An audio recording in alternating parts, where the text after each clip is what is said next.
Hey guys, welcome to the Beginner's Guide. Now, this is going to be a story-driven game, so it's probably not going to be super fast-paced or thrilling, but it's got a great message and I think you'll enjoy it. So with that said, let's get into the game. Hi there. Thank you very much for playing the Beginner's Guide. You're welcome. My name is Davey Wreden. Okay. I wrote the Stanley Parable. Thanks. And while that game tells a pretty absurd story, Yes, it does. today I'm going to tell you about a series of events that happened between 2008 and 2011. Okay. We're going to look at the games made by a friend of mine named CODA. Okay. Now, these games mean a lot to me. I met CODA in early 2009 at a time when I was really struggling with some personal stuff, and his work pointed me in a very powerful direction. I found it to be a good reference point for the kinds of creative works that I wanted to make. So just to start you off, this is, I think, the first game he ever made. It's a level for Counter-Strike. You can walk around here, by the way. This is And, cool. mostly it's just CODA learning the basics of building a 3D environment.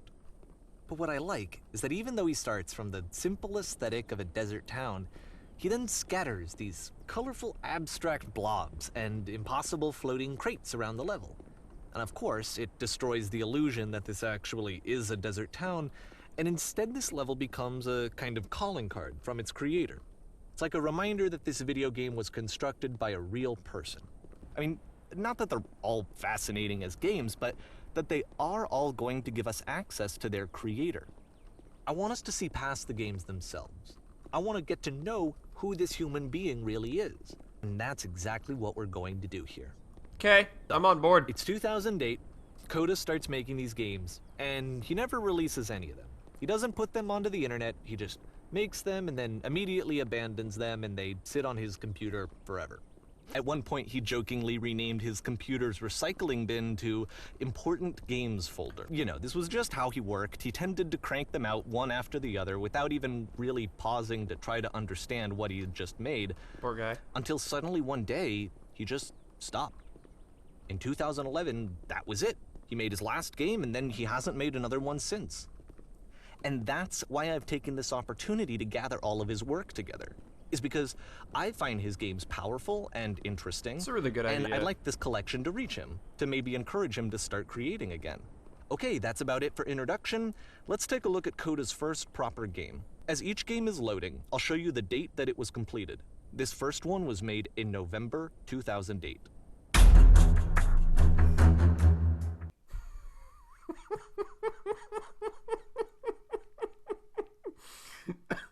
Alright, I'll play along. Jesus! What is happening? This game is called Escape from Whisper, and it's one of the more generic games you'll see from CODA. Okay. What the fuck is happening? That all hit you so fast, like pooping out Taco Bell. You can click to fire the gun. I know that, but there's nothing to shoot at yet. We must evacuate. Gather the children. Get to the escape pods. Oh, this looks like this door opens. It kind of looks like this game was abandoned mid-development. For instance, you have this gun, which you'd think would indicate that there are supposed to be monsters or enemies somewhere. You'd but then think. Clearly there are no enemies anywhere. You can't even reload the gun when you run out of bullets. Yeah. But ultimately we don't really know. Maybe CODA thought that actually it was complete the way that it is.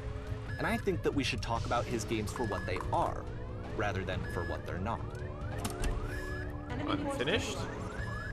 I love how you can see the bottom of the universe from this room. Let's keep going, I guess. I have no idea.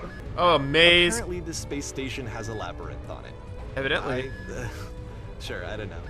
There's really no reason for it that I've ever been able to discern, so in the interest of time, I'm just gonna skip you on past it. No, why? Why? The game has this narrative about the Whisper machine and how it has to be turned off, and then you get to the engine room. Is this the engine room? Is that the Whisper? Tell me your secrets. You there, in the engine room. You could save us all. That beam is powering the Whisper machine. We could disrupt it by introducing a great enough heat signature. If your body could stop the beam. My body? It's so much to ask, but for all of our lives, would you do it? Could you give yourself? I have a hard time believing. Excuse me. This game is killing me. I have a hard time believing that the voice acting was like in the original build because it's better than the actual game. let me pause here for a second. Okay. What you just experienced, stepping into the beam and then dying, is probably what CODA had initially intended when he was developing this level. But when he first compiles and plays it, something goes wrong, and this is what happens instead. What? Whoa. It's been real. I must go back to Thor The beam now. causes you to start floating. And this is an important moment for him. Because yes, this is technically a glitch, but CODA identifies something human about it. Like how small it makes you feel in the face of this larger chaotic system. Or this floating could be the afterlife, a peaceful place, juxtaposed against all of the hysteria that you've just had to traverse. Hysteria? I don't even know. I have no idea what he was thinking, but what's clear is that after making this, something lodges itself in his brain. He wants to do more of these really weird and experimental designs. So he stops work on this and moves on to a stream of tiny little games that go in all sorts of directions. Let's go ahead and take a look at the first game he made after leaving this one behind. He made that screensaver from the 90s? I can't move.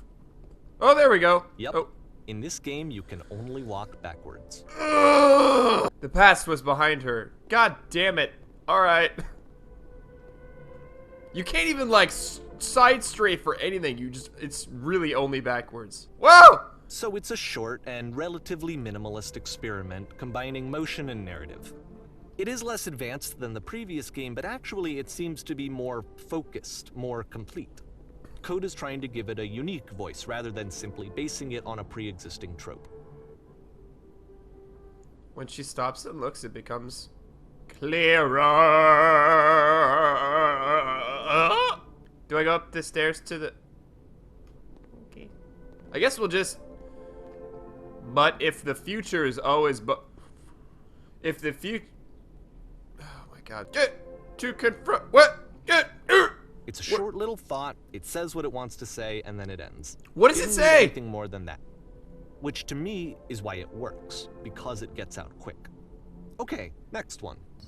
No, I don't like this one. This one's already sucky. Is this... No, I don't want to enter anything. Feels like the ground is made of butter. I just glide. Don't scare me. That's it. Okay, the meaning of this game won't be clear just yet. Please be patient with me for a few more games, and I promise you'll see what makes it interesting. I wish I'd known him at the time that he was making these early games. He would really only talk to me about his work as he was making it. Once he stopped work on a game, like, that was it. It was dead to him. And I don't agree with that at all, but what are you gonna do? Elevator's broken. I guess we're gonna take the stairs. All of them.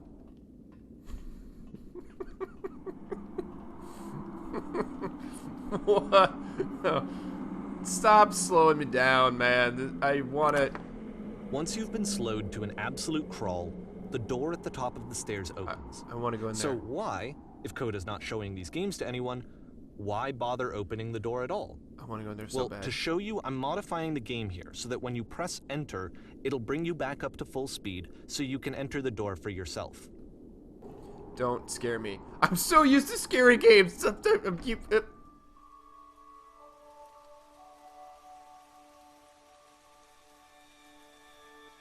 Sharks are trying to eat you simultaneously. A room that's warm and nice and filled with little ideas for games. CODA would often tell me that he didn't mind if people thought of him as cold or distant. He said that he knew that he was actually a vibrant and compassionate person, but that it takes time to really see that. It can be a very slow climb to get there. Deep, man. Deep. It's deep. Guess it's over. Ready, set, fish. This has nothing to do with fish. Whoop, whoop, whoop, whoop, whoop, whoop, whoop, whoop, whoop, whoop, whoop, whoop. I guess we'll just keep going until he talks to us some more. Well, this is new for CODA. It's an actual puzzle. Go ahead and see if you can solve it.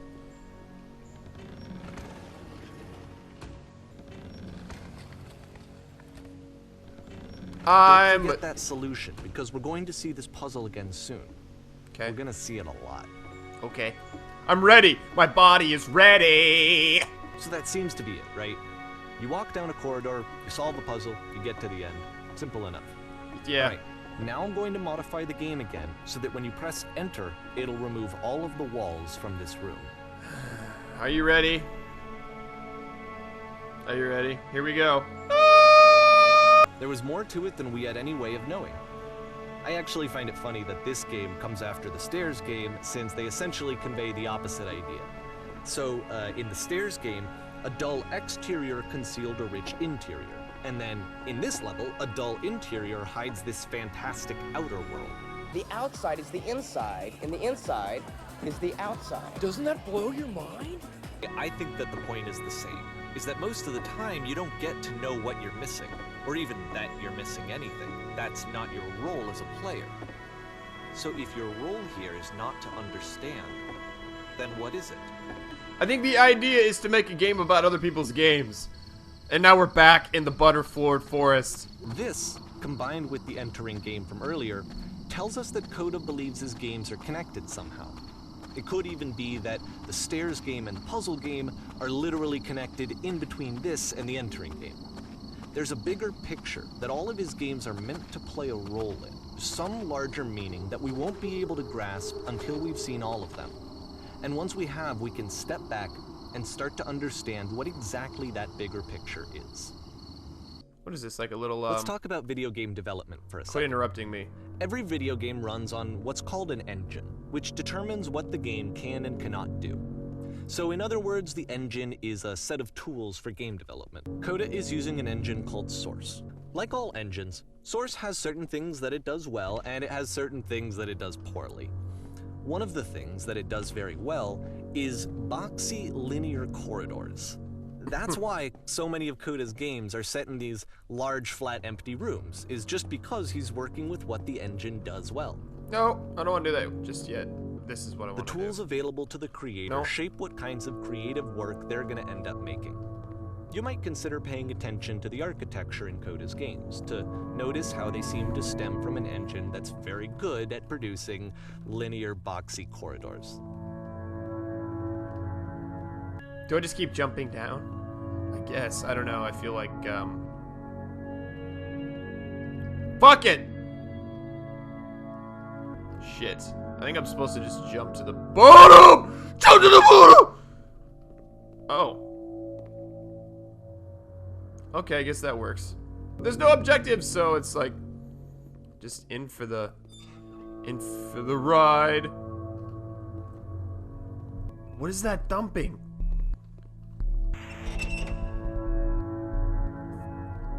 Okay. No, wait. Wait! Oh, an elevator. Bye. Wait, I can't even get off. That was my floor. Excuse. Ah! This prison, funny enough, in CODA's original design, the doors stayed shut for a full hour before letting you go. If you don't mind, I think we're gonna skip that. Please, let's. Yeah. Oh, what? No! Yeah. This is something that he and I used to argue about a lot. You know, whether a game ought to actually be playable, whether it means anything if no one can get through it. And I would always defend that, you know, all this work goes into the game, why not make it playable and accessible? And so we just got into heated arguments over it, and there was one time that after one of these conversations, he went home, and a day or two later, he sent me a zip file entitled Playable Games that was full of hundreds of individual games, each of which was just an empty box that you walked around in and nothing else. Believe me, I played every single one of those just to find out if there was like a gag hidden somewhere. How are you supposed? How do you know that? I mean, if you like, an hour? You're gonna sit in a little room for an hour? Who has the patience for that? I mean, only a friend. Only a friend is the answer. It's the puzzle again, with the exact same solution as the last time. Super cool. There's still no clear indication of what makes this puzzle so special that CODA is going to return to it over and over. But I promise I'll share with you my interpretation very shortly. Okay, because I have some interpretations of my own, but yours is probably the right one. Hello, box people. A furnace, something. You there? Did you come from up CODA above? begins using a kind of dialogue system that he fashioned out of the engine's chat capabilities. Use the 1, 2, 3 buttons on your keyboard to respond. Okay, so they said, you there? Did you come from up above? What was up there? My first option is yes, there was a world stamped with whiteness. Yes, there was an enormous prison I spent hours in. 3, yes, there were these floating colored blocks. I'm gonna go with 1, because who gives a shit? That's the world above. You've been there. Now this is important. Did you have to get through a puzzle with 2 doors and switches? Yes, I did. That was literally the last thing I did before coming here. Again, perfect. Now please, tell us how you solved it. Tell us the solution. Trust me, you don't want to go over there. Oh no, but I do. We do. We need to get there. Do you understand? It's the most important thing in the world. We have to escape this prison. There must be an ending. I promise you there's nothing I want more. Super cool. Alright, good chat. I'll see you guys on the other side. God damn it, you gotta be kidding me. Why? Did I answer the questions wrong? Hello, how did you get there? What was the puzzle you had to answer? Yes. Do you want to know how to solve it? No, we actually found the black space between the doors to be far more interesting. Have you seen it yet? I don't recall a space between the doors. I'm over it. I'm burnt out on this. Don't worry, I'm sure you will visit it again soon. How do you say no?